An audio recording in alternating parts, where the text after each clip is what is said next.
Hyundai Accent, no. Ang gagawin natin dito ay magpalit tayo ng ECB, yung electronic control valve niya. Okay, ito mataas yung reading niya, nasa 75 PSI, oh. Ayan. Tapos pag malamig, first on mo ng aircon, no. Di siya mag-on pag hindi kaya kailangan pang i-rev. Ayan, pag mag-on siya. So ngayon naka-on yung aircon, yung reading niya ay nasa 75 PSI, no. Okay, so palit tayo ng ECB, guys.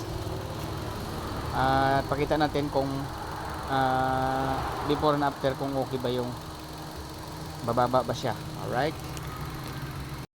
Okay, ito na, natanggal na natin yung bugat dali, no. Same lang. Okay, ito yung stock na pinalot natin. Ito yung ipalit natin na ano.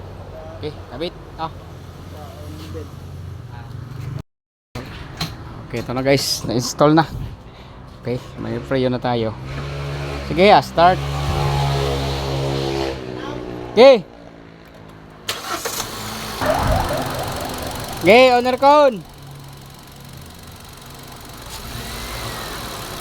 Okay. Baba na siya. Lamig? No. Okay, so yan na, bumaba na yung gauge, no.